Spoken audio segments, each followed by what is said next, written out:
spectrometry 係正。mask 先啦，然之後就係infrared 啦，OK？係啦，如果講完咁你上次係你講。如果講完 infrared 嘅話，我想你幫我 estimate 下我嘅 understanding of，等陣我睇翻先，好快。我睇翻先。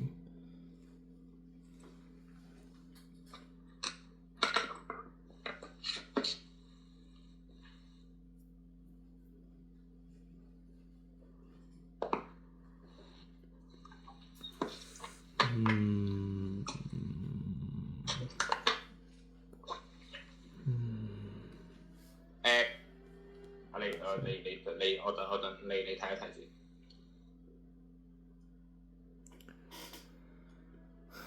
我之後我想你 estimate 下我即係對即係我 understanding of 個entropy 同埋 latest entropy 係咁樣咯，我覺得。你有冇 sorry 講啱啱有啲窒咗少少，你講多次。如果完咗。topic 即係 topic。我想你 estimate 下我 understanding of entropy 同埋 latest entropy 呢啲，因為我記得我應該係有我記得我係有一份之前做過嘅，即係 cam 嘅 customize 嘅 test 嘅。咁latest entropy 即係Bohr Haber cycle。係大概係嗰啲，同埋 entropy 最主要係 entropy。我想睇下我 understanding 夠唔夠啫。entropy 就gives free energy 啦。主要係嗰啲嚇。咁啦，咁我哋講咗呢個先啦，呢個應該唔做好多嘅啫。好。咁我講咗咁我哋上堂講咗就係上開始咗啦。OK， 就我哋話我哋如果係想做 mass spec 啦，首先第一步就係我哋會將一個 high energy electron射向我一個 organic molecule 度啦 ，OK 就會令到佢係會唔見咗一粒 electron 啦，變成佢一個 positive charge 啦，然之後佢就會 attracted to 我哋一個 detection 嘅位置啦。咁 detection 嘅位置就係 negatively charge 啦，因為佢哋兩個會互相吸引啦。咁我哋就話我哋就可以透過佢嘅嗰個ME ratio， 即係 mass to charge 嘅 ratio determine 究竟呢一個咁樣嘅molecule 係佢嘅 MR 係幾多咧？佢嘅 MR 係幾多？咁我哋就可以知道即係譬如佢係啲乜嘢嚟㗎啦。OK，咁我哋上次講咗我哋知道原來佢最高嘅嗰個 MR。係啦，唔好意思。啱唔記得咗問。我想問，如果即係如果我想再補多堂嘅話，可唔可以喺你話今個禮拜四考禮拜四咯？如果問唔係你話因為貓 test 我就係問你話你俾我嘅建議係咩啊？係因為我10月有 mock test，所以我諗住想補多堂。你如果請問我咪就係我。如果你想問下你下個禮拜四夜晚7至8點半 O 唔 OK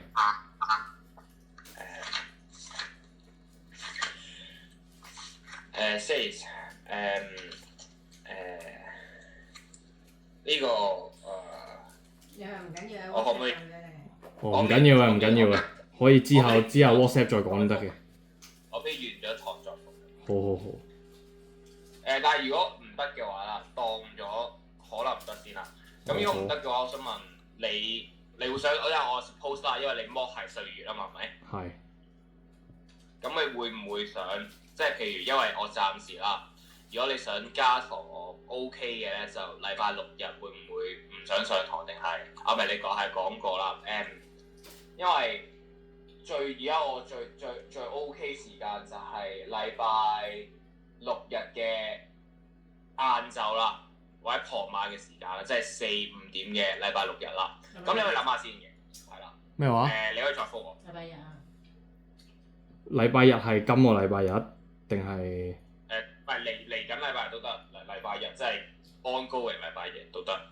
你話轉頭答佢啊？我轉頭再答你。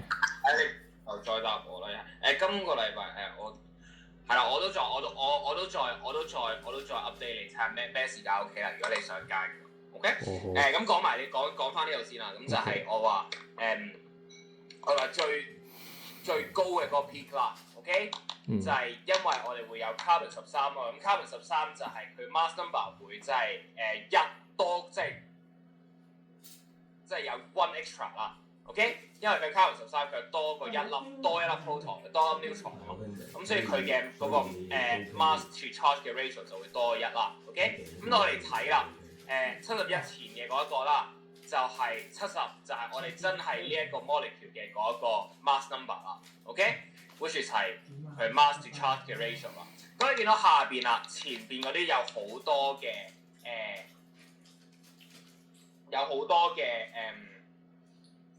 peak 啦，其他地方有好多嘅 peak 啦 ，OK， 咁嗰啲 peak 咧，我之前同佢講就係因為我哋會有 fragmentation 啦 ，OK， 咩係 fragmentation 啊？就係一個 molecule， 如果我將一個 electron 撞到佢嘅時候，佢會散咗啦，咁佢散嘅部分就會有唔同嘅其他部分係會 detect 到，都會有一個 peak 啦 ，OK， 咁上次我哋就話就係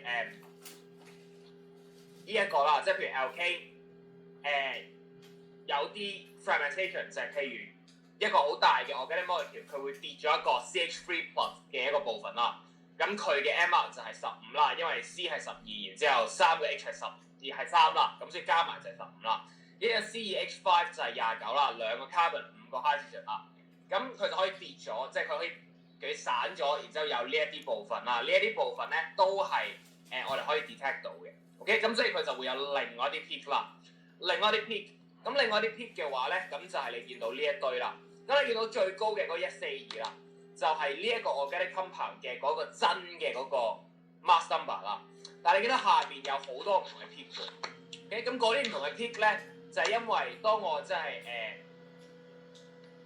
做咗個 mass spec， 射粒 electron 落個 organic molecule 嘅時候，佢嘅某一啲部分會係散咗，然之後會有其他 peak 跌咗出嚟啦。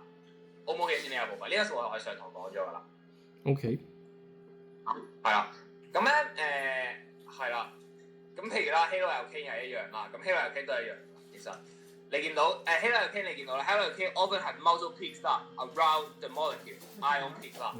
咁你見到最遠嘅嗰個 peak 通常就係我個 molecule 即係真嘅嗰個 peak 啦，真嘅嗰個 MR 啦，真嘅嗰個 mass number，OK， 或者係啦，真嘅嗰個 MR 嚟嘅。但係你見到有兩個好高嘅 peak 喎，係咪？有一個108，有一個110。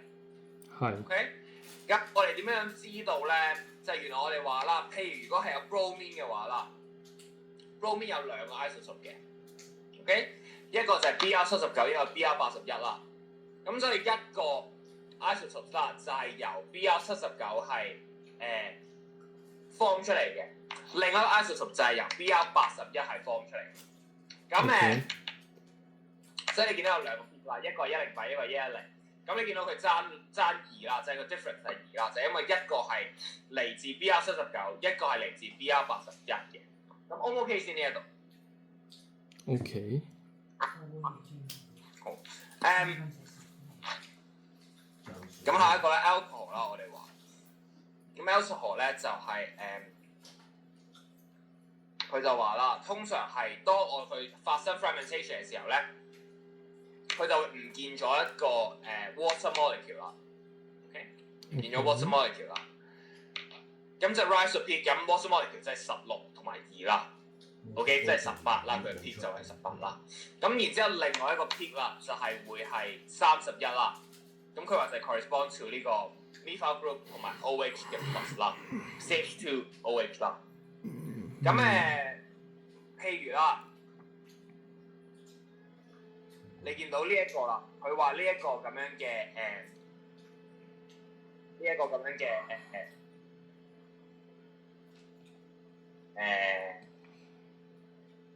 呢個咁嘅 mass spec 嘅嗰個 graph 啦，就係我哋呢一個咩 molecule 啊？呢一個 propan-10 啦 ，OK？ 咁你見到最遠嘅嗰個 peak 啦，60嘅嗰個 peak 就係我哋 propan-10 嘅嗰個 ion 嘅嗰個 MR 啦。咁你見到有好多唔同嘅 MR 啦。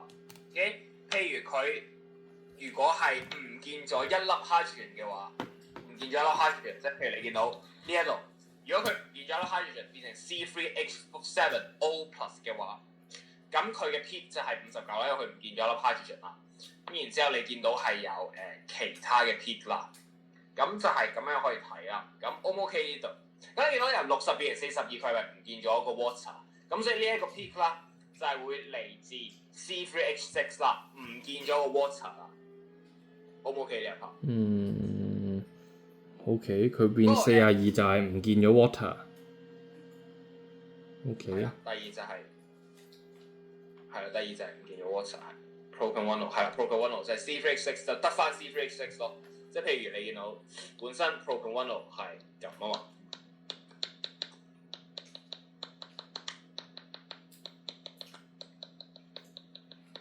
咁佢就唔見咗呢三嚿嘢啦，咁就淨係得翻 C3 1 2 3 4 5 6 C3H6 咯 ，OK？ OK。咁下邊呢一啲咧有其他嘅fragmentation 嘅嗰個可以嘅 pattern 啦。OK， 咁呢個就要自己你如果做 partial 題目嘅時候，你要去自己即係去 work out 啦。咁都冇一個特定嘅rule 係幫佢 work out 㗎啦。咁你就係要記得每一種唔同嘅 compound 有啲咩特徵啦。即係譬如啱啱話，如果佢係 haloalkane 嘅話，佢喺佢最高嘅嗰個 peak 會有2個啦，會係 difference 就係有2啦，因為一個係嚟自唔同嘅 isotope 啫嘛。然之後呢個如果係 alcohol 嘅話，咁你就要留意呢一個啦。即係見到最高嘅嗰個 peak， 通常會有一個 peak 係佢嘅減18啦，因為佢係唔見咗 water 啦。咁同埋你個 water 佢可能會有一個 peak 係低啲啦，即係減1啦，因為佢唔見咗粒 hydrogen 啦。咁呢一堆咁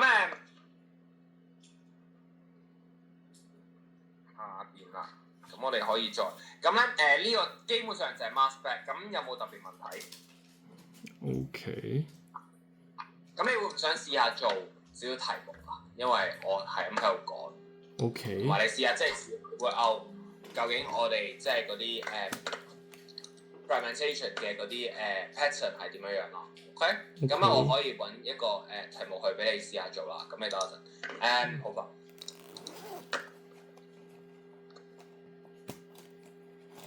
譬如呢一個啦，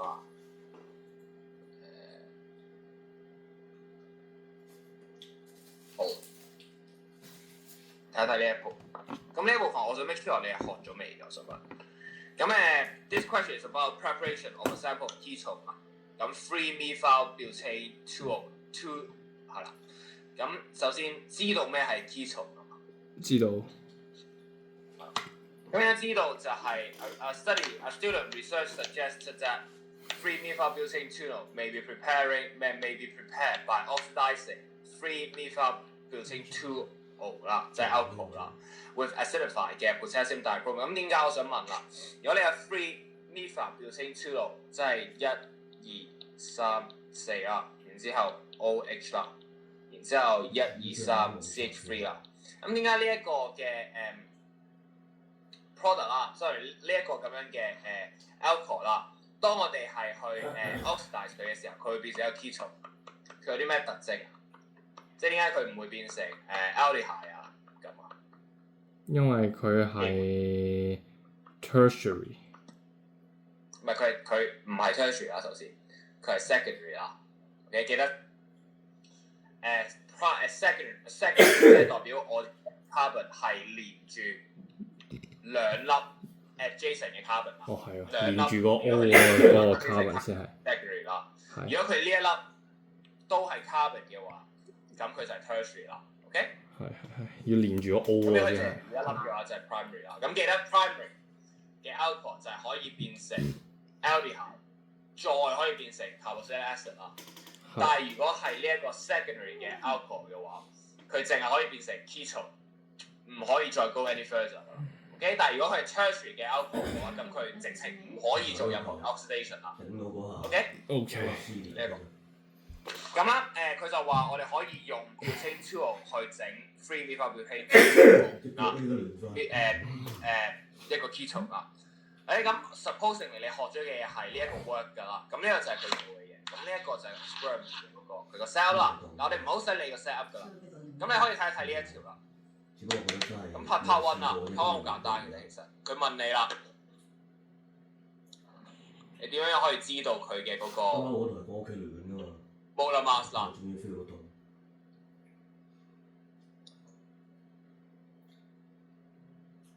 我呢一嚿嘢，咁佢叫呢一個 graph。通常呢一嚿嘢就係 free methylbutane 2嘅嗰一個 molar mass 係喺呢一個 graph 嘅邊一度？應該係最個 intensity 最高嗰度。等陣先，我哋唔係話 intensity 最高，我哋話最個 intensity 最高係你呢個？佢個 relative intensity 最高，即係應該喺 nature 裏面佢 exist 得最多啊嘛。咁但係我哋之前講，如果我哋係做 mass spec 嘅話，佢呢啲喺我哋係睇佢最遠嘅嗰個 peak 噶嘛，係咪？即係呢一個噶嘛，我哋睇佢嘅 M mass to charge ratio 最遠嘅嗰個噶嘛，因為我哋話最遠嘅嗰個就係我哋而家真嘅嗰個 mass molar mass 啊嘛。但係低啲嘅嗰啲peak 係嚟自啲乜嘢嘢？就係我哋大原先嗰嚿organic molecule，佢俾人係 split up 咗，變成 fragment 咗。呢一啲 peak 係嚟自我哋原先嗰個 organic molecule 俾人 fragment 咗先有噶嘛 ？OK？ 係。記得呢一個啦。所以無論你中間嘅嗰啲 peak 係幾高都好啦。我哋如果想要知道嗰個原本嘅，即係我哋 free methylbutane 2嘅嗰個organic sorry 嘅嗰個 mass 啦，嘅嗰個 mass number 嘅話，我哋就係睇佢最遠嘅嗰個 peak 啦，並不是佢最高嘅嗰個 peak 啦，好唔 OK？ 咁所以我哋就係想要睇個 highest 或者 greatest 啦嘅 M mass to charge 嘅 value 啦，好唔 OK？OK。好。係。佢又話一個 mass spectrum 啦，就 shows a peak at 43啦。咁佢問啦，就係呢一個43嘅 peak 有機會係嚟自啲乜嘢嘢？咁我俾少時間你去諗下啦。因為我真係冇一個特定嘅 rules 係幫你去記啦。你就真係要畫個 molecule 出嚟，諗下你邊一度 cut 咗佢，你喺邊一度 fragment 咗佢，你會有一個MR 係48嘅嘢啦。咁記得兩個都係 ion。OK。咁所以一個 carbon 應該淨係得3個 bond 嘅啫，咁樣佢先會有 positive charge 啦。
咁唔係你繼續講。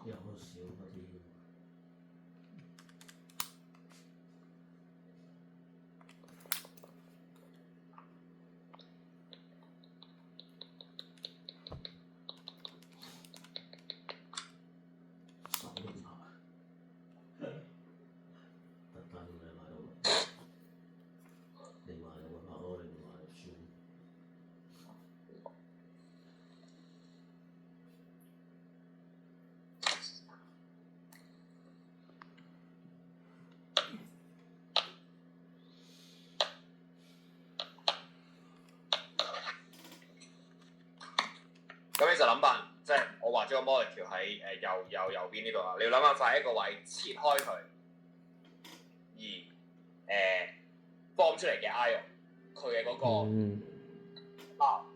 43啦。打咋？應該。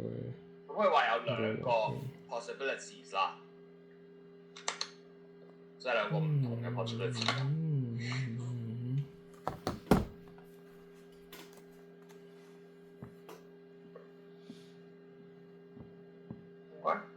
睇到。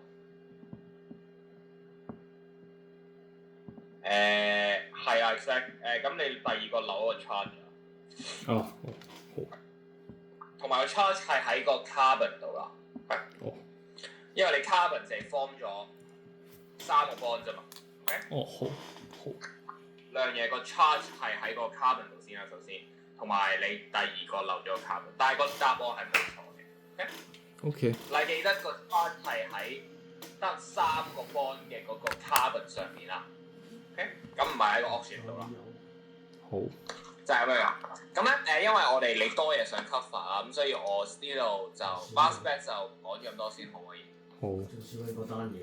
咁你自己去試下做啲題目啦 ，OK？咁你有問題你係再問我啦。咁咧下邊啦 ，infrared 啦 ，infrared 嘅 spectroscopy 啦。咁我想問你喺學校學過未㗎？學過嘅。咁簡單嚟講就係原來唔同嘅 organic molecule 啦。咁呢啲我唔肯定你使唔使記嘅，因為主要最重要嘅嗰個部分就係點樣可以睇一個 infrared 嘅 spectroscopy 嘅嗰個 graph 啦，點樣可以 identify 到佢有啲咩 functional group， 點樣可以知道佢係乜嘢嚟嘅。咁但係啦，個 theory 就係咧如果喺個 organic compound 入邊嘅 bond 啦，佢會係 vibrate， 即係佢會震動啦。OK？咁佢震動嘅嗰個 frequency 係有特別嘅。咁原來我哋話啦，唔同 bond 即係唔同種類嘅 bond， 即係譬如 CH 啊、CO 啊，唔同種類嘅 bond， 佢嘅嗰個 vibration 咧係會有特別嘅。OK， 佢會有唔同啦，唔可以話特別有唔同啦。咁咧原來但係我哋話啦，全部佢哋會震動嘅 frequency 咧，都係喺我哋個 EM spectrum 嘅 infrared radiation 嘅嗰個部分啦。咁我就話啦，如果我哋射一啲 infrared radiation 落去嗰個 organic compound 嘅時候啦，如果係同如果我哋係嗰一啲 infrared radiation 嘅 frequency 咧，係同呢一個 bond vibrate 嘅 frequency 一樣嘅話咧，嗰啲 infrared radiation 咧就會俾呢一個 bond 係吸收咗。跟住佢就俾咗吸收咗，咁我哋就可以 match 我哋就可以 match 即係究竟係點樣吸收，去知道唔同嘅organic compound入邊有啲乜嘢 bond， 有啲咩特別嘅 bond， 我哋就知道佢嘅嗰個 structure 係啲咩啦。咁 O 唔 OK 呢一 part？因為唔同嘅 molecule 有唔同嘅 bond， 所以 infrared 咧照入去嗰陣咧會有唔同嘅 frequency of vibration。所以我哋就可以透過呢樣咧，就知道嗰個係乜，嗰個species 係乜嘢嚟啦。好。係嗰個 species 係咩啊？咁咧但係啦，成個 EM spectrum 成個 infrared radiation 嘅嗰個diagram 係好長。咁咧如果係 below 150個cm to power minus 1啦，咁 cm to power minus 1係我哋當嗰個y axis 嘅嗰個sorry x axis 嘅嗰個部分啦，係一個 infrared radiation。OK， 咁就係1 open frequency 啦。咁咧fingerprint region 咧就係任何低過150。咁咧我哋就話啦，呢一 part 其實咧課你考試嘅時候啦，你唔需要知道要點樣 read 呢一個 region 啦。咁呢個 region 我哋叫做 fingerprint region 啦。OK， 咁點解叫 fingerprint region？ 好似你即係 fingerprint 即係你嘅指紋啦。佢哋指紋咁真係好複雜啦，同埋係啦好複雜啦，解釋。OK， 咁你就話啦，原來每一個organic compound啦，佢嘅 fingerprint region 即係佢低過150嘅嗰一個部分咧，你 Jordan Poole 唔係話可以錯40-50分出嚟㗎嘛，大佬？都係好複雜，同埋有好多唔同嘅色路。OK， 我哋好難去pick out， 即係我哋好難去揾到一個特別係明顯嘅色路啦。OK， 但係咧，你到第二個 point 啦，就係呢一 part fingerprint region 啦，喺每一個 compound， 每一個organic compound 嘅 fingerprint region 咧，都係佢獨有嘅。咁所以我哋叫做 fingerprint 啦。所以如果我哋有一個唔知道係乜嘢嘅 compound， 我哋可以將佢嘅嗰個 infrared 嘅嗰個 spectroscopy 嘅嗰個 map 啦，去一啲我哋有嘅 template 啦。如果佢嘅 fingerprint region 係 exactly match 嘅話，咁我哋就知道呢一個 unknown 嘅 compound 係即係我哋想要嘅嗰一個啦。OK， 咁 O 唔 OK 呢一度？Exact match of the fingerprint region to that unknown compound。即係譬如如果我哋有一個，即係本身我哋已經知道有啲 compound 其實 fingerprint region 係啲咩，而家我哋有一個唔知係咩，我哋想要 check 晒佢究竟係啲咩，咁我哋就可以將我哋唔知道係乜嘢嘅嗰個 organic compound 嘅 fingerprint region 同我哋已經知道係嗰一個 match 啦。如果佢哋 match 到即係完美咁樣 match 到嘅話咧，咁啊即係代表佢哋係，即係我哋唔知道係嗰樣嘢係我哋嘅呢一樣嘢咯。OK。好 OK。OK。咁但係啦，呢一個 fingerprint region 咧就係低過150嘅啫，即係低過150嘅嗰個部分，我哋就叫 fingerprint region。OK。咁如果俾個 example 你啦，咁咧呢一個就係可能條題目你會見到嘅一個 graph 啦。咁佢就同你講係 propanol 啦。咁咧低過150，即係大概喺呢一個 region。OK， 咁呢個 region 係咪有好多唔同嘅peak 㗎？唔知啊。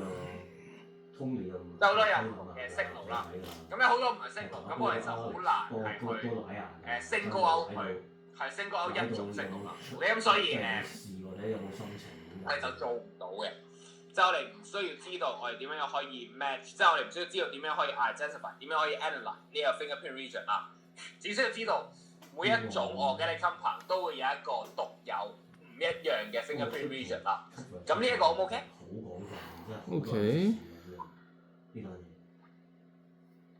係啦，咁但係啦，條題目即係 for 你而家啦，條題目你要 be able 去 identify 嘅部分咧，就係高過150嘅部分啦。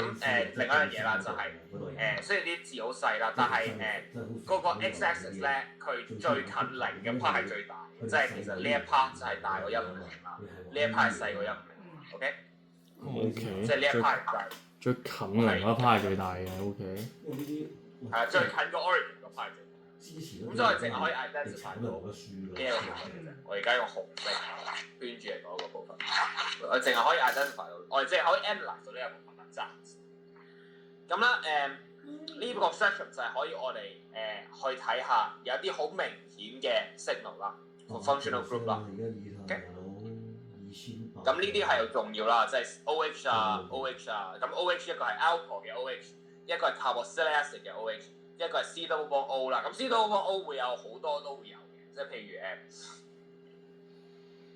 ketone 啊、aldehyde 啊，然之後carboxylic acid 都會有 C double bond O 啦，同埋 C double bond C 啦，即係 alkene 啦。咁咧我唔肯定你嘅 notes 入邊有啲咩啦，你學校嘅 notes， 但係咧。你學校嘅譬如 formula sheet 啦，你應該睇過啦，係咪？或者 periodic table 嗰度啦，佢會有一啲 data 俾你㗎嘛，係咪？佢會有啲 data 俾你，佢會俾到你就係 infrared spectroscopy 嗰一版，佢同你講，如果一樣嘢係有啲乜嘢 bond 嘅時候，佢嘅嗰個 signal 大概你會喺邊度見到㗎嘛，係咪？即係譬如呢一個 value 啦，佢同你講，如果一樣嘢係有 OH alcohol 嘅 OH 嘅話。咁佢會有一個 signal at about 3350啦，OK？咁呢個係喺你嘅嗰個formula sheet 你應該揾到嘅，就係你啲 data 你有嘅。咁但係啦，如果你想要做得好咗快嘅話咧，淨係知道呢個 number 係唔夠噶啦。啱啱我哋講咗有幾個係經常會出現好重要嘅 signal 啦，即係譬如C1O、OH 同埋 alcohol 同埋carboxylic acid 啦。咁咧你就除咗要知道即係佢個位置個 value 係已知喺邊度。sorry， 你唔使記得啦，因為佢 given 俾你噶啦。但係你要知道嘅就係你要記得佢 shape 大概係咩樣啦。咁咧 alcohol 嘅呢一個樣咧係好 distinctive 嘅。你見唔見到佢有一個 kind of 係一個闊啲嘅peak， 然之後有一堆嘅嘢啊？呢個畫得唔好啦。你見到闊一堆，然之後有一堆咁樣啦。OK？ 咁如果你見到唔同嘅 alcohol，propane 1啦，propane 2啦，然之後butane 2同埋另外一個 alcohol 啦，佢都會有一個咁樣嘅 peak 喎，即係佢一個闊啲嘅 peak， 同埋有一堆好近嘅 peak 啦。OK？ 咁咧全部當你見到一個咁嘅 peak， 咁你見到係好 distinctive 啦，呢一個咁樣嘅 peak。如果你見到呢一個好 distinctive 呢一個 peak 嘅時候咧，就真係代表呢一個嘢係一個 alcohol 嚟㗎啦，或者有 alcohol 嘅 OH 啦。OK？ 咁你要記得啦 ，for 一啲好 distinctive 嘅for 一啲好 distinctive 嘅signal 你要記得啦。咁下邊啦，呢個啦都係 OH， 但係呢一個係 acid 啦，即係 carboxylic acid 啦。OK， 咁 carboxylic acid 你今次睇到啦，同上面 signal 有啲唔同喎。OK， 上面 signal 就係有一個闊嘅，然之後有一堆好密嘅，呢個就係alcohol 啦。咁但係你今次見到就係一個好闊嘅，然之後咁樣啦類似。OK， 咁就喺大概3000啦，雖然呢度好朦啦，但係大概3000啦。咁當你見到有個咁嘅 signal 嘅時候咧，即係代表佢有一個 carboxylic acid 嘅 functional group 啦。咁呢個都係要記得嘅，即係譬如，即係你好難嘅一樣嘢就係，譬如條題目俾一個 graph 你啦，咁你仲要去即係對啲 number， 同埋 number 有陣時好難去對得 exactly 一樣嘅。OK， 咁就係咁樣樣。O 唔 OK 呢一度 OK， 呢一個就係 carboxylic acid 啦。咁下一個啦，就係呢兩個都係 carboxylic acid。你見到一個零舍係一個 peak 係3000度，咁咧一C double bond O 啦，咁 C double bond O 會喺好多唔同嘅 compound 都有啦。ketone 啊 aldehyde 全部都會有啦。咁但係啦，原來C double bond O 呢一個咁樣嘅 bond 啦，如果一樣嘢有嘅話咧，就會喺大約1700度會有一個 peak 啦。OK？ 喺1700嗰度會有一個咁樣嘅 peak 啦。咁呢個都係你要係知道嘅。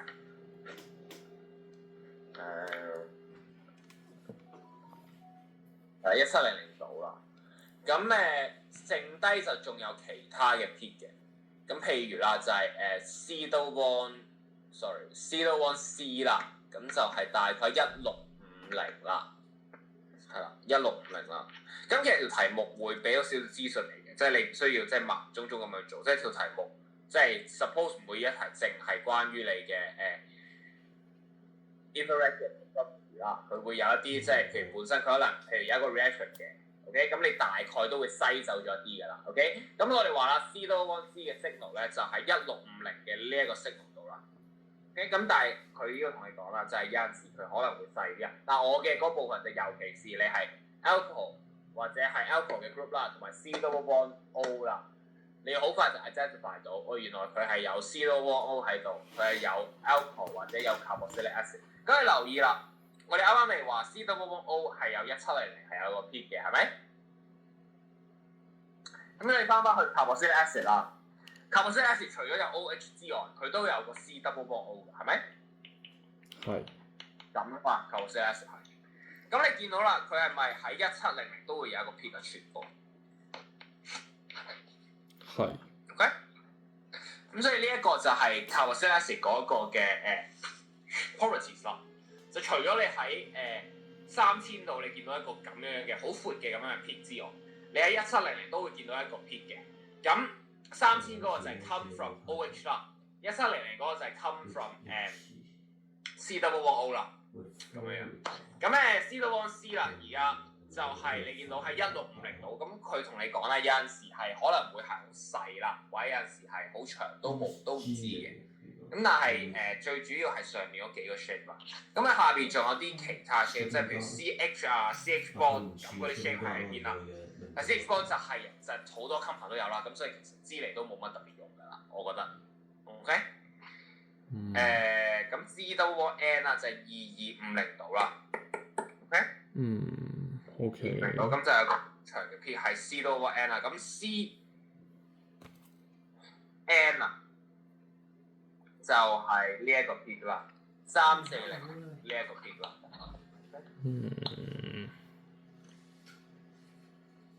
咁但係最重要呢啲佢題目會俾少資訊你，即係佢如果條題目係關於佢同你講係有關於 nitrogen 嘅話，咁你就會嘗試揾下有冇啲關 nitrogen 嘅 peak 啦。但係條題目如果係關於即係 carbonyl 嘅 substance， 即係COO 嘅 substance 嘅話，咁就直情係唔需要揾任何關於 nitrogen 嘅嘢啦。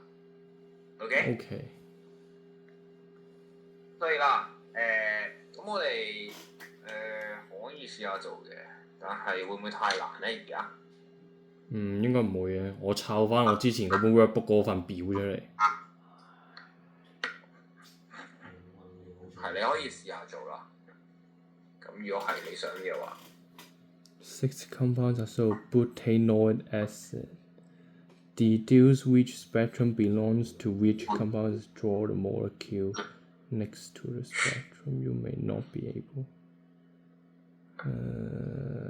For the compounds that cannot be distinguished. 咁有啲係我都冇乜答，我都冇答案，我都要嘗試係 work out 啦。OK。butanoic acid。咁但係有啲可以即刻係 overrule 到嘅，即係譬如你見到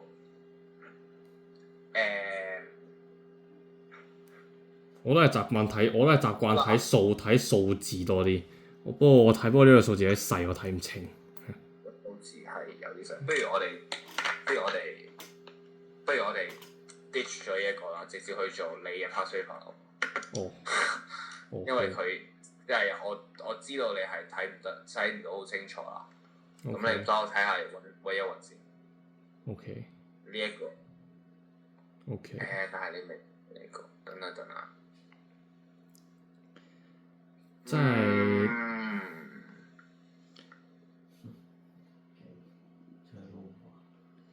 即係總之，只要記得邊啲 bond 係大概喺邊一個 range 嗰度，就可以 distinguish 到大概會係邊啲 compounds 啦。呢一個好明顯就係就係 alcohol 啦，係咪？呢個係 alcohol。咁呢個都應該係㗎。OK 佢都係一個闊嘅 bond 同埋一個係啦。咁不過 OH bond 都可以係 carboxylic acid 㗎。嗱 OH bond 會唔同㗎嘛？我哋啱啱話 OH bond 如果係 carboxylic acid 嘅話，就會係一個闊嘅 carboxylic acid 啦。即係啱啱上邊。如果係 carboxylic acid 嘅 OH 就會係咁樣㗎啦。OK？但係如果係 alcohol 嘅 OH 就會係闊嘅，然之後一堆嘢啦。OK？ OK。咁咧，一係我哋可以試下做呢個啦 infrared。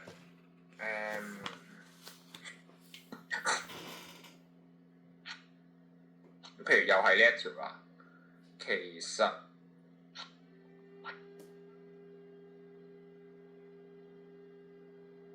呢個同啱啱係一樣嘅，頭一個部分係同啱啱一樣嘅，咁佢可能都係同一個 particle cut 出嚟嘅。咁你可以試下做呢一條啦。OK。個 basic 時間。咁你而家睇到 number 同埋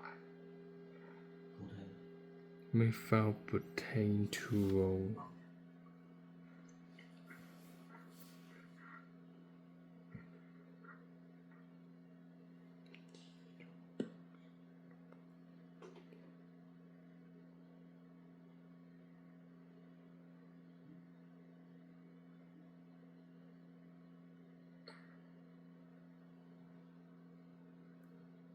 所以因為佢喺1500以上嗰度啦，嗰、個位度有嗰個 C double bond O 嘅嗰個 region， 所以就indicate 到有 ketone， 所以就 contain without butane 2O 嗱。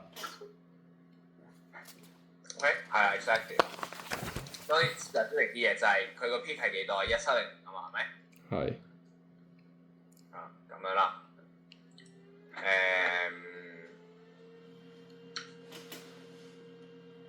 係啦，170或者170係啦。所以佢就 EO boy present 啦。咁但係第二 part 啦，我俾少少時間你睇一睇啦。OK， 然之後你去試下做啦。咁我記得我啱啱個 reaction 咧係我哋想整走個咁首先上邊佢有 free methylbutane 2O 啫，但係佢係唔係啊？佢呢一個 peak 係 caused by 啲乜嘢嘢？佢呢一個 peak 應該係 caused by alcohol。係 alcohol 啦。咁但係記得我哋上個 reaction 我哋目標係將 alcohol oxide 變成 ketone 啊嘛。咁即係而家我哋仲有 alcohol 啦。仲有 alcohol 剩，係。嗰個死咗。After redistillation， 即係再 redistill 之後就會少啲 alcohol， 所以佢睇個 peak 個 infrared spectrum 睇落就會多啲嘅ketone 嗰個即係 C double bond O 嗰個 region， 會少啲 alcohol 嗰個 region。咁佢一係有一係冇嘅啫。呢個如果係 for 呢一個嘅話，一係有一係冇。會冇咗 alcohol 嗰個 region， 即係。係，咁即係邊一個 peak 會唔見咗？3300-400嗰個 peak 會唔見咗？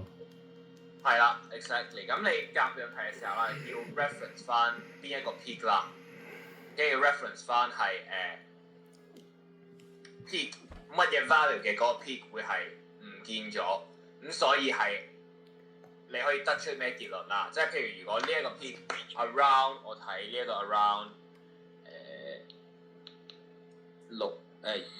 224唔係123 around 3300、3400嗰個位啦嘅嗰個 peak 會唔見咗啦，係咪？咁即係代表我哋嘅 OH group 係咪唔見咗啊？係。咁所以就代表我哋嘅嗰個 alcohol 係俾人 oxidize 咗啦，變成 ketone， 個 OH group 係唔見，個 OH bond 係唔見咗，變成 C double bond O 啦，就係咁樣樣。咁所以兩分啦，你當第一條啦，就係佢話 peak at around 7000啦，唔係 sorry 1700啦。OK， 咁所以就係show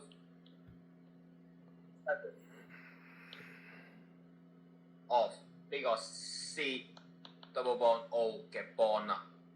咁下邊個 part 啦，就係點解我哋可以即係我哋做完整走晒呢啲 alcohol 之後嗰個 spectrum 嘅嗰個 graph 會有啲咩唔同啦？咁就我哋話 peak 我哋 let's say 3300啦 ，OK 就會 disappear 啦 ，OK。咁所以原因就係因為 free methylbutane 2O 係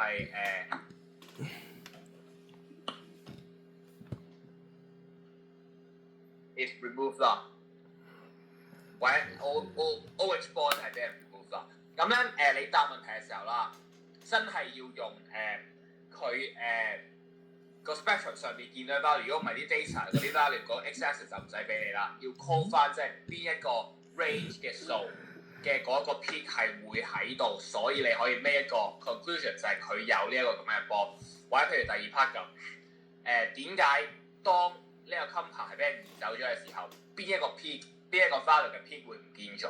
點解啦 ？OK， 咁唔需要擔心你俾唔到 exact peak 嘅，因為咧我睇個 part scheme 嘅時候啦。佢只不過係需要你，即係佢 allow 一個好高嘅 range 嘅，即係譬如第二 part 啦，如果你寫1750即係 OH group 嘅嗰個 peak 唔見咗咧，你任何3750至到3200，即係320至到3750之間嘅任何一個 range 都 OK 啊。咁你上面係一樣啦，1700至到1720任何一個 range 都 OK。如果你 quote 嘅時候 ，OK， 咁所以記住 quote 啦。如果唔係就會冇分啦 ，OK。咁唔使 quote 得好準確，因為個 graph 個 spectrum 都唔會好準確噶啦。但係你如果即係 sensible， 你睇到噶嘛 ，OK， 大概係幾多？OK， 就係乜樣？咁唔算好啦，就係呢一條。如果你會唔會想，我可以由頭開始啦。呢一條其實我可以做晒成條第2條、第3條嘅其實。咁你會唔會想試下做呢一個？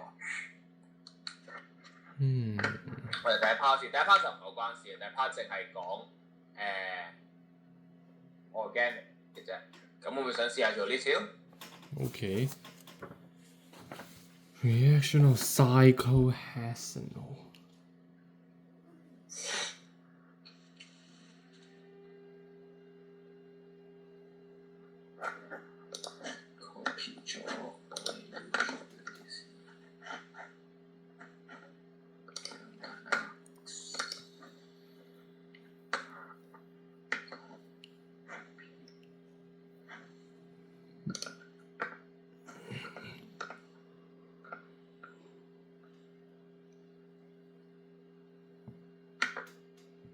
佢 B 嗰個應該嗰個係呢兩個應該全部都係 oxidation reaction 嚟噶嘛，因為呢個係 alcohol 嚟嘅嗬。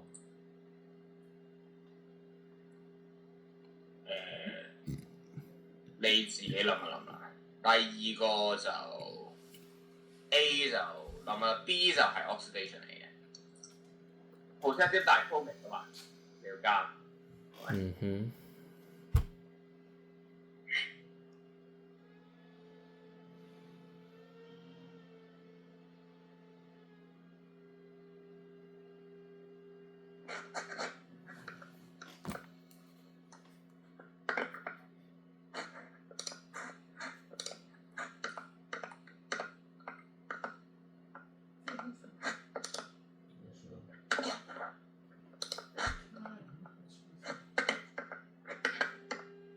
cyclohexanol， 即係佢有因。佢叫你話佢叫你話 B 啫，其實佢冇叫你話 A 嘅。哦。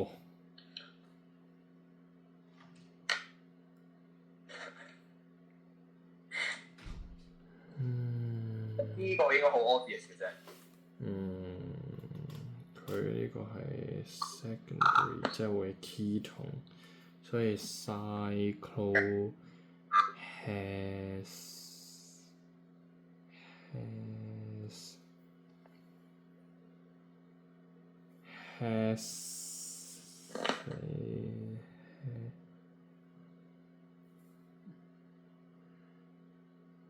咁首先佢係一個乜嘢 alcohol 啊？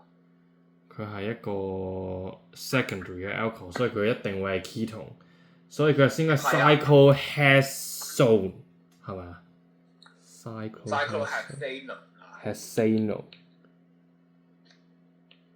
咁記得 O-N-E 未啊？咁你畫出嚟啦。咁係啦 ，name 就係 cyclohexanol 啦。變成 O-N-E 未啦？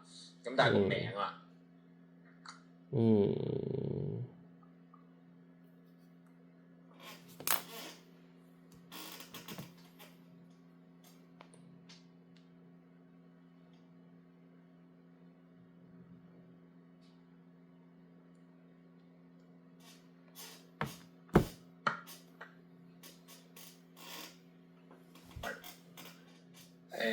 你漏咗啲 hydrogen 嗰時。哦 ，hydrogen 係。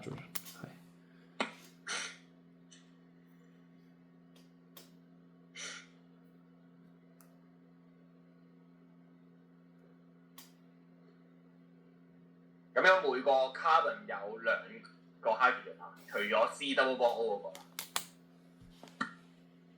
OK。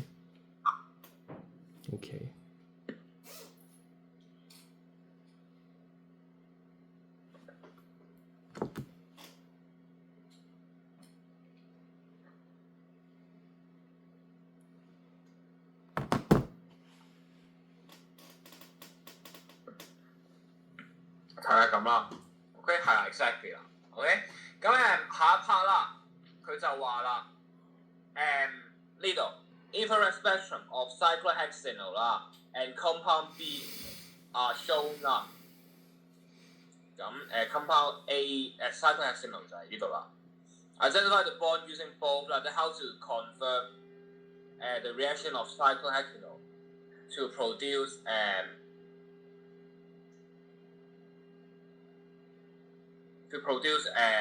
compound B 啦 ，OK？ 咁可以試下做呢一條啦。咁即係佢點解而家 cyclohexanol 係真係 react 到去 form compound B 啦？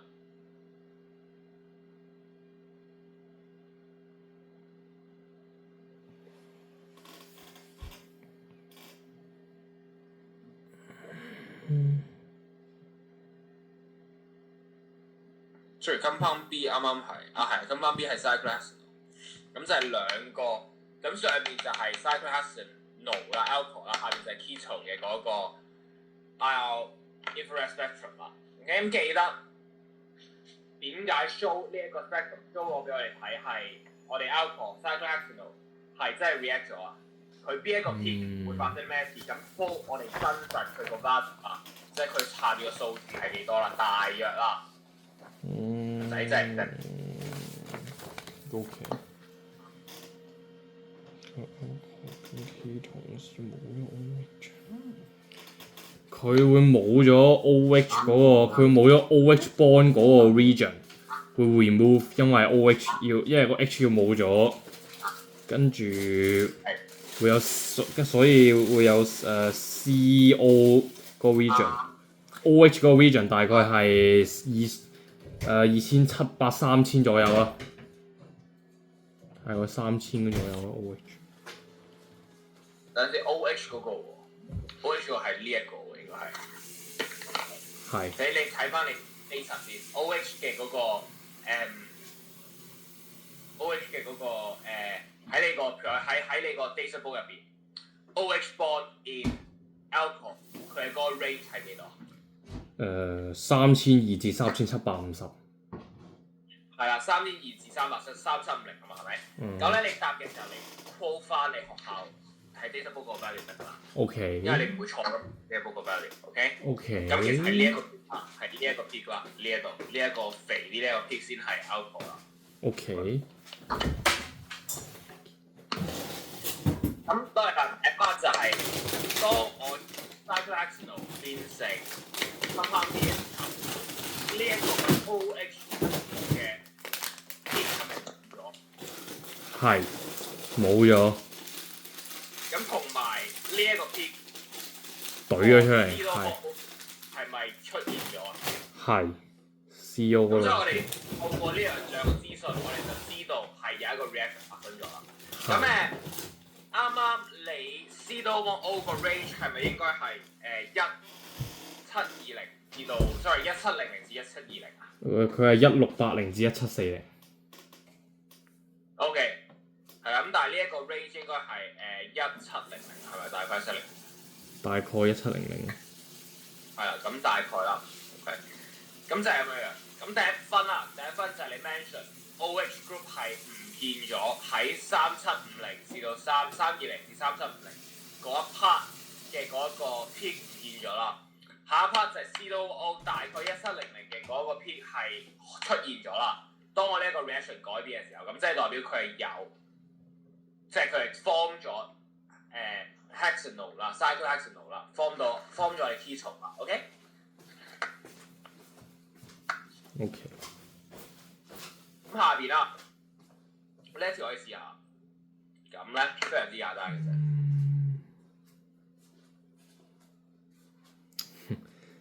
96啦，差唔多。咩先？係96啦，唔係等陣先，睇清楚先，睇清楚。先，佢唔係5格，係嗰個大嘅。1、2、3、4、5、6、7、98。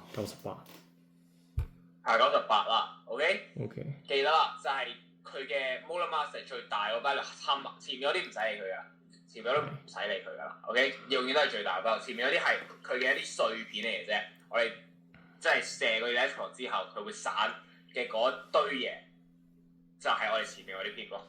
OK，咁、所以佢嘅resonant molten mass 係98啦。OK。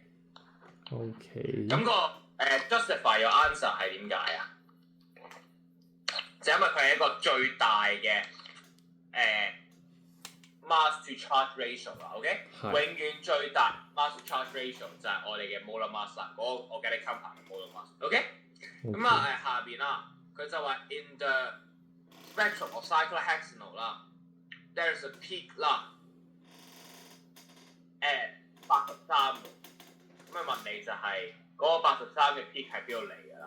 哦，即係又係畫，就又係切翻嗰嚿 cyclohexanol 咯。cyclohexanol 就係咁嘅樣啦，咁我唔畫個 display 啦，咁就你自己去 work out 啦。點樣可以切佢嘅時候，佢會有一 part 係83啦。咁記得都係有個 positive charge 嘅，所以有一個 carbon 淨係 form 3條 bond 嘅啫。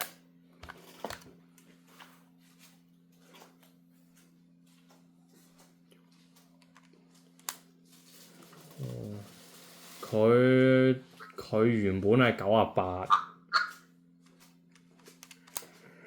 係。係原本係98。唔係，等陣先，原本唔係98，原本 B 先係98啫嘛。我哋 cyclohexanol 喎 ，B 唔係 cyclohexanol。係 B 係98。係 B 係98，我哋而家講緊 cyclohexanol。係 B 係98，減83 15 10 15。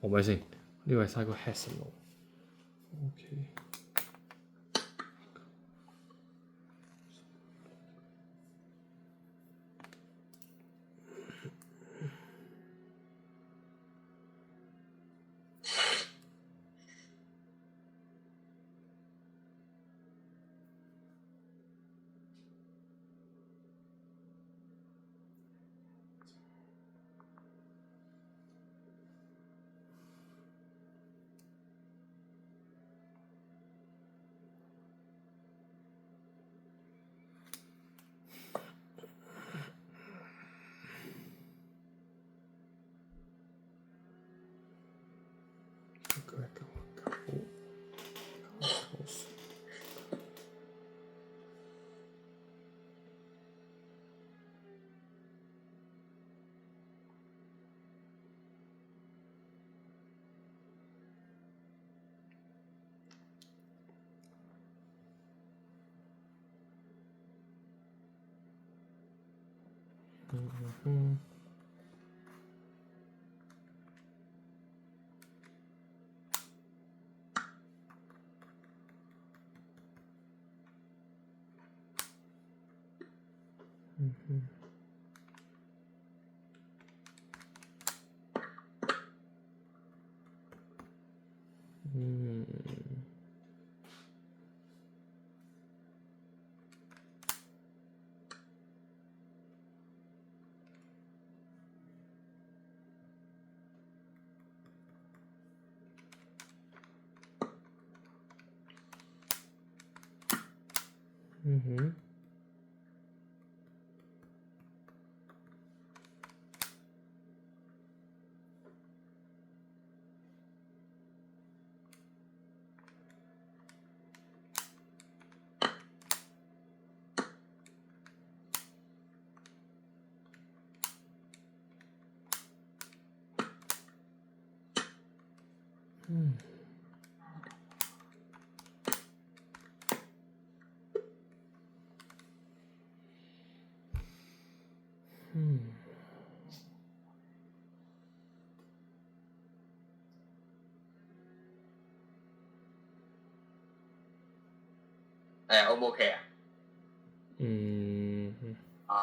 佢會唔會淨係少咗個 oxygen 嘅啫？如果佢淨係少咗 oxygen，咁即係咁樣啊？因為佢 cyclohexanol 係應該 molar mass 係99啊嘛。因為佢比佢同嗰個 compound B 淨係多咗 H 嘅啫嘛。1、2、3、4、5、6個即係12乘6即係72啦，係啦，72加1、2、3、4、5、6、7、8、9、10、11就係83咯，係咪？係。咁係應該就係呢一個啦，咁即係 C， 然之後你如果話 C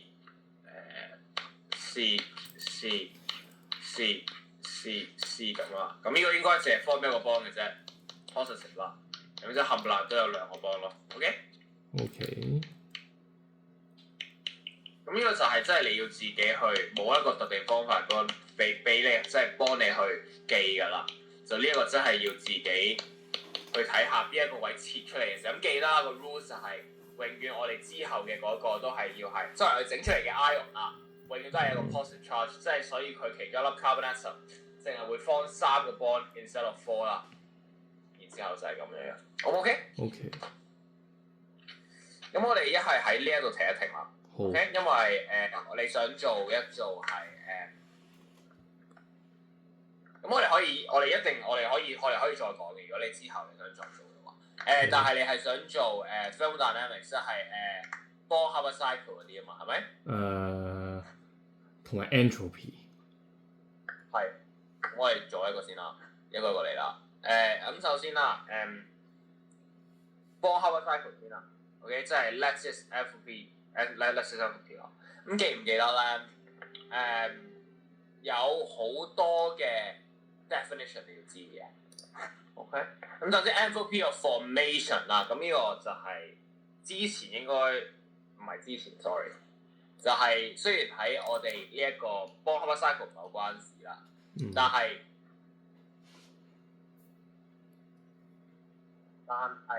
之前應該見過㗎啦。OK， entropy change of formation 啦。就當我而家整1 mole of substance 啦 ，from 佢嘅 element in standard state 嘅時候啦 ，OK， 咁 combustion neutralization 啦，咁ionization entropy 啦，咁就係 first ionization entropy， 咁呢啲係關我哋一間 bond Haber cycle 事啦。Magnesium Mg plus 加 E minus 啦，然之後 second ionization energy 就係第二個當 magnesium plus 唔見咗第2粒 electron 嘅時候，佢嘅嗰個 energy 啦。咁 electron affinity 就係相反啦，加 energy 啦，即係加1 electron 去一個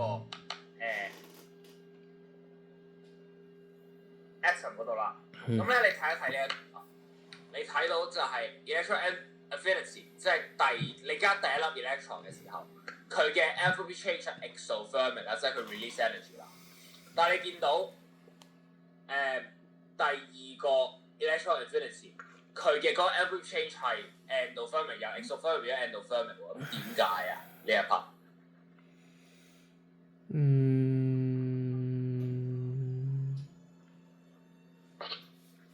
咁即係第一個 electron affinity 佢就係 exothermic 嘅，但係同一個 atom 我加第2粒 electron 嘅時候，佢由 exothermic 變咗做 endothermic。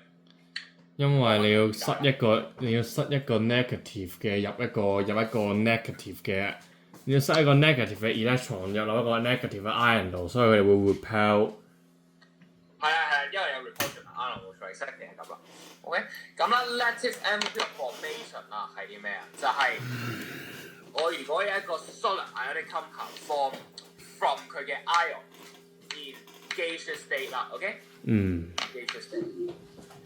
咁呢個應該會用嘅。咁lattice entropy of dissociation 啦，就係當我有一個 mole of solid ionic compound， 今次就係 break up 啦，我哋變 to 佢嘅 constituent ion in a gas phase 啦。即係我哋將一個 ion， 如果我哋係 formation 就係將 ion 變成 solid， 如果我哋係要dissociation 嘅話，就係將 solid 變成 ion 啦。我想問下 entropy of formation、entropy of dissociation 呢兩個同一個 compound 啦，呢兩個數有啲咩分別啊 ？formation 同埋 dissociation。同一個 compound 嘅 lattice entropy of dissociation 同埋 Lessons entropy of formation。一個係 endothermic，一個係 exothermic 嘅。係啦，即係但係佢個數會一樣㗎啦，即係譬如一個嘅 ionic couple，佢嘅嗰個association 係加1000嘅，咁佢嘅 formation 就係會減1000啦。OK， 佢個數嘅嗰 part 一樣，但係個 sign 會係 opposite 啦。OK。咁咧下一樣嘢就係留意到啦，全部都要係 gas state 喎。咁但係有啲 atom 或者有啲 element 啦，本身佢唔係 gas state 㗎，譬如 metal 本身唔係 gas state 㗎。咁我想問啦，如果我哋想將一個atom 喺佢 standard state， 我將佢變 gas state， 嗰一個 enthalpy change， 嗰一個需要嘅 heat energy 係叫咩名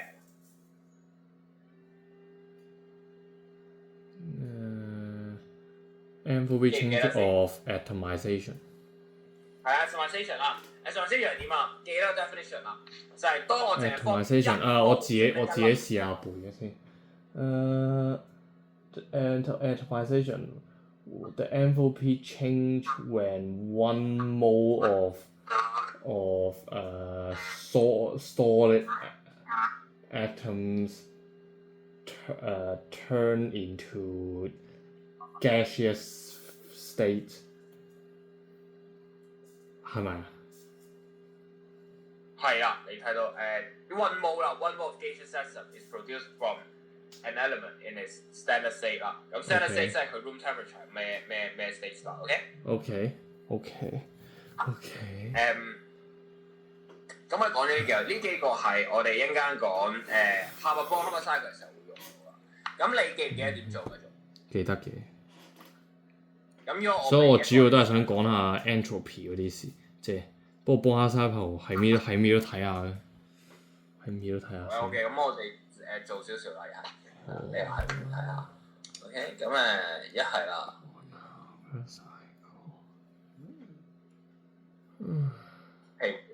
譬如啦，我如果想你係話咁兩個啦，即係做兩個啫，我哋想你畫啫 ，OK？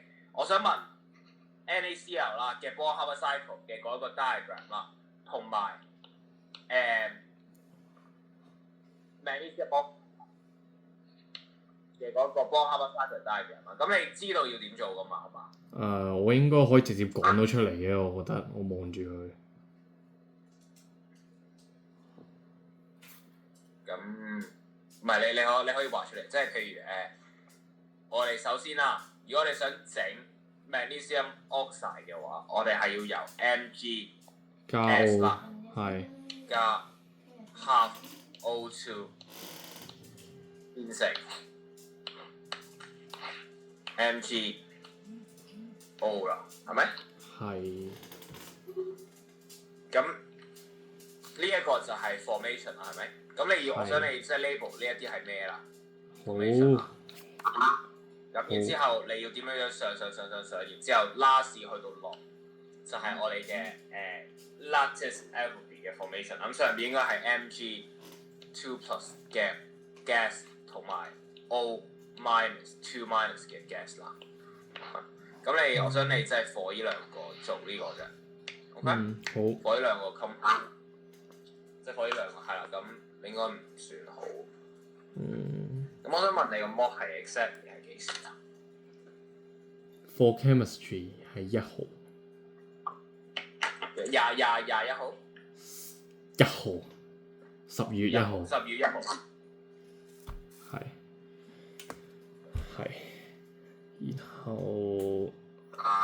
然後我記得就係目前今年教到嘅 topic 就會 include molecular substance， 即係 for paper 1嘅話就係 molecular substance，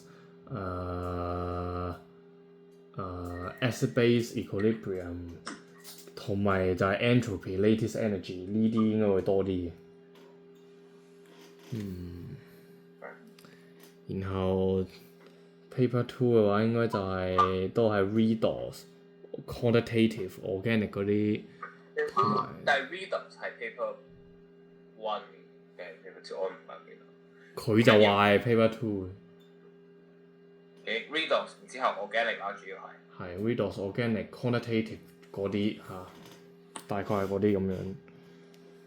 等陣先啊，我畫埋佢先，我畫埋佢先。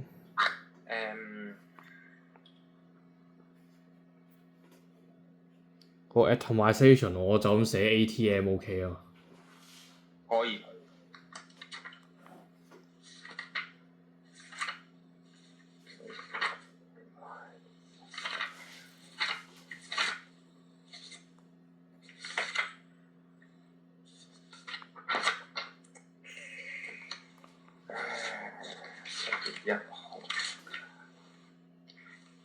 咁食魚得好得翻一個禮拜嘅啫，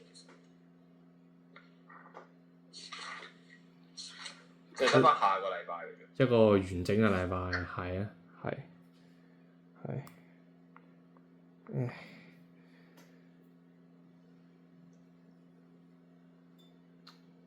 希望下個禮拜之前我可以徹底好翻晒。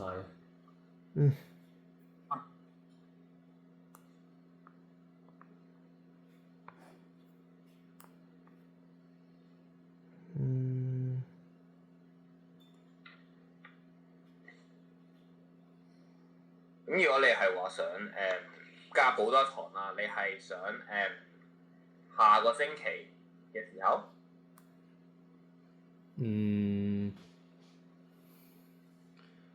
下個星期我諗住最好就可以喺下個星期五之前咯，即係最後嗰2日可以係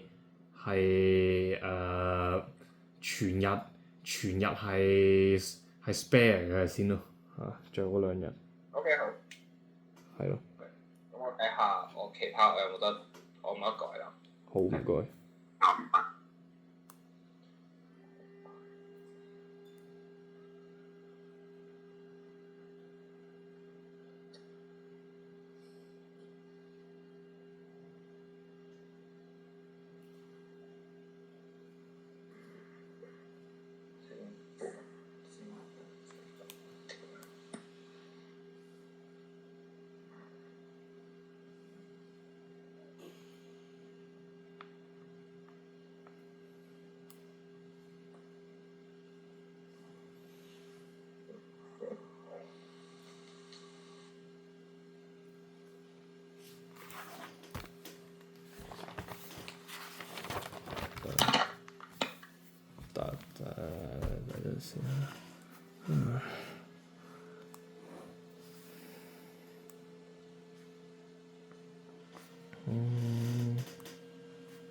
你幾點放學㗎？我想問。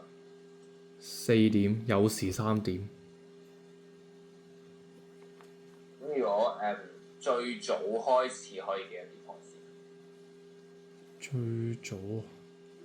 最早當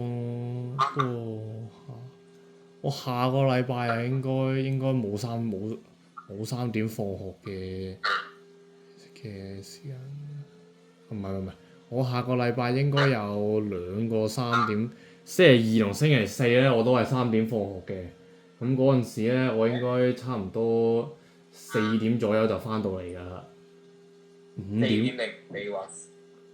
最早應該4點半左右應該就可以喺嗰段時間上嘅。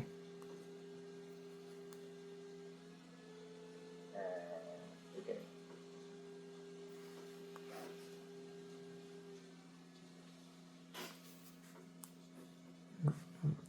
因為咁樣啦，因為咁嘅。如果我同你講埋啦，禮拜4咧平時我就5點鐘開始我就有一個人啦。然之後我去到基本上我去到9點鐘都有嘢做㗎啦。咁所以如果所以我問你早可以幾點開始啦？咁係啦，不過我再睇啦 ，OK。OK。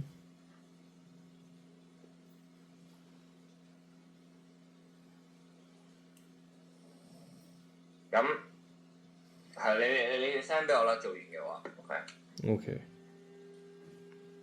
咁記得就係、譬如佢問你好，我哋一陣間先講。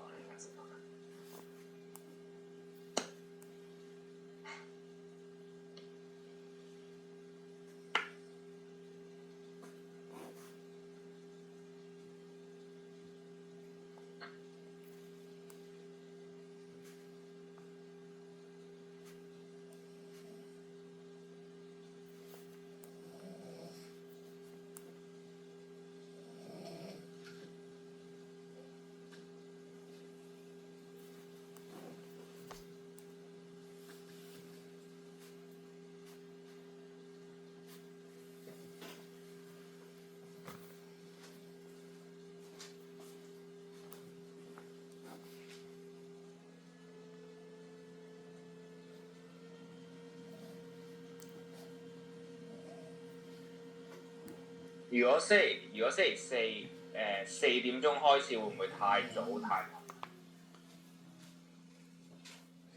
？4點鐘應該會，我未必翻得切。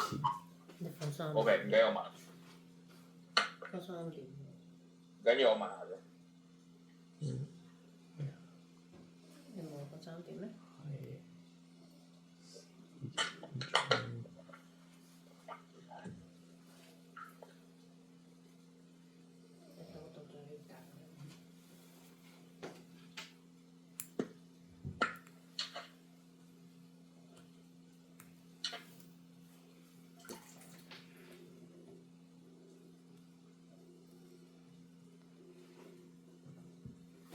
係。做唔做到啊？咁嗰個 cycle。我做到。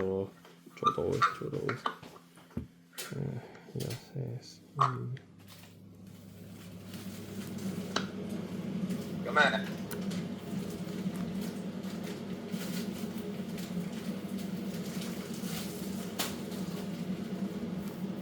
然後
NaS 啦，就 half Cl 啱啦。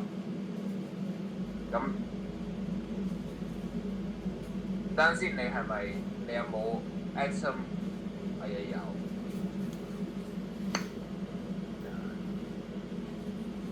係啦 ，OK 啱啦。咁你知道係即係譬如 unknown 係其中一樣嘢嘅話，你知道係點樣揾，即係邊一個係加，邊一個係減㗎嘛？使唔使再講嗰個？應該唔使。即係譬如如果我呢一個係 X 我要揾嘅，咁你就由嗰個電嘴嘅尾兜大圈翻去頭嗰度啦。OK， 咁如果你係順住個電嘴行嘅就係 positive 啦，即係呢個就係 positive 啦。你逆住個電嘴行嘅呢一個就係 negative 減咗佢啦。咁如果你話 entropy 啦，咁 entropy 首先嗰個 definition 啦就係佢有幾多 disorder 啊嘛，係咪？係。咁 in general 啦，就係如果一樣嘢係由 solid 變成 liquid 變成 gas， 佢嘅 entropy 就會越嚟越高啦。咁然之後，如果一樣嘢嘅 temperature 係提高嘅話，咁佢 entropy 係會越嚟越高啦。OK？ 譬如我有個 reaction 啊，我哋 delta T 即係 Gibbs free energy 啦，佢有個 formula 係啲咩啊？就係等於 delta A 減 T delta S 啊嘛，係咪？係。咁呢個應該唔好難啦。咁就係一個 reaction 嘅delta 即係佢嘅 enthalpy change 啦，減佢嘅 temperature 乘以 entropy change 啦。咁 entropy 就係點計？如果 given 一個data 嘅話，咁你就將 product 嘅 entropy 加埋乘減reactant 嘅 entropy 嗱 ，OK， 之後就係 entropy of surrounding， 我冇記錯係個 delta H 乘翻 T over。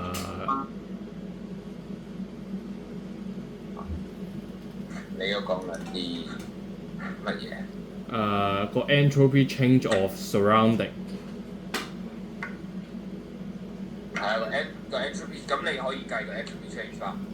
如果你有 Gibbs free， 你有其他嘢嘅話，但係如果一個 reaction overall 嘅 entropy change 啦，就係你將譬如一個 reaction， 佢同你講 NaHCO3 係 solid 啦 ，sodium hydrogen carbonate 啦，所以變成 Na2CO3 加 H2 同埋 CO2。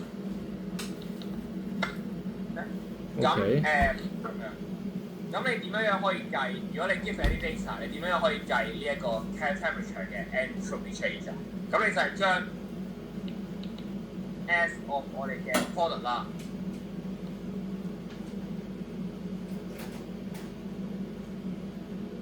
呢個唔係 entropy change of system 啫咩？你唔係淨係需要知道呢一個嘅咩？因為佢哋有時候會提到 entropy change of surrounding， 因為我見佢哋。咁係 OK， 咁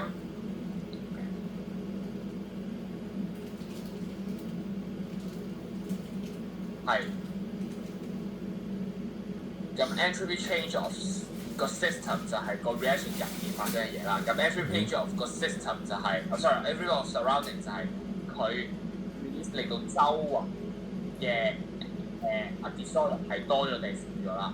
咁我哋如果淨係計 Gibbs free energy 嘅話，就我哋淨係理個 system， 即係個 reaction 入邊佢嘅 entropy change 嘅啫。OK， 我哋唔使理出邊係發生咩事嘅，我哋淨係理個 system 入邊係發生咩事嘅啫。OK， 咁課你考試啦，你如果計 Gibbs free energy 咧，都係一樣嘅啫。OK， 咁咧我問你啦，譬如有陣時咧，課上邊呢個 reaction 啊，佢話 delta H 係等於加13 kilojoule per mole，delta S 係係等於加334 Joule per Kelvin per mole。咁我想問咧，如果我哋要計個 delta T 嘅話咧，我哋要點做啊？如果俾埋 temperature 你係譬如係298度啦，咁 delta 就係 delta H minus T delta S。咁我點樣可以計個 delta T 啊？135，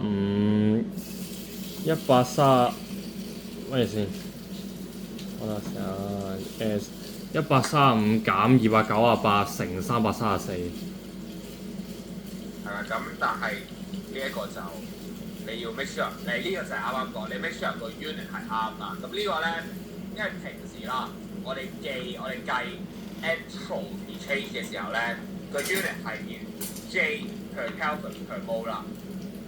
OK， 你要將佢變成 kilojoule 先嘅，因為你見唔見到 delta H 係 kilojoule。OK。即係你如果係計嘅時候，你要將個 delta S 變成 kilojoule 先啦。咁呢個334 Joule per Kelvin per mole， 即係代表係0.334 kilojoule per Kelvin per mole 啦。OK？ 係。所以要除咗1000先咯，係。所以就係唔係乘334啦，係乘0.334啦。咁即係你如果計嘅話，咁你就可以計到係 possible。咁幾時佢係 spontaneous， 即係佢係可以 work 到啊？就係當佢 negative 嘅時候，咁你見到呢個係35.5啦，咁所以佢就係 positive 啦，咁所以佢就係 spontaneous 啦。OK？ spontaneous 啦。咁你要知道就係當 temperature increase 嘅時候發生咩事，當 temperature decrease 嘅時候發生咩事啦。咁如果你將 temperature increase， 咁呢一個 term delta S 就會變成更加 positive， 咁你減嘅時候就變成更加 negative， 咁你就 eventually 你可以令到佢係 negative， 咁所以呢一個 reaction 就變成 spontaneous 啦。好唔 OK？ 咁呢個你學過噶嘛？學過。記得 history。咁你可以喺個 reaction 度 work out 啦，即係譬如你如果 temperature 提升嘅時候，究竟邊一個會係更加 negative？ 邊一個如果佢係 negative， 如果定係佢會更加 positive？ 即係當佢 temperature 低嘅時候，佢係會變成更加 feasible 啊，定係冇咁 feasible 啊？咁呢個就係 N phase 啦。咁我哋下個禮拜係星期3本身個堂先啦。你有冇仲有你關於 mock 嘅啲乜嘢嘢你想我 go through 嘅？我哋可以我睇下先，我睇下先。係你可以再決定。我睇下。咁咧時間你如果想加嘅話咧，咁我就禮拜4啦。你話禮拜5得唔得？如果係禮拜4或者禮拜5。禮拜5都得嘅。其中一日。嗱，即係禮拜5其中一日啦。其中一日。抹低。咁。係其中一日啦，我睇下我報幾時啦，我睇下我報幾時，咁我再報你啦。咁但係禮拜6日係唔會選擇㗎啦，係咪？咩話？另外禮拜日得咩？今個禮拜日得，下個禮拜又唔選。今個禮拜日。總之4、5啊，就呢2日 OK 嘅，我覺得。至於 topic， 可能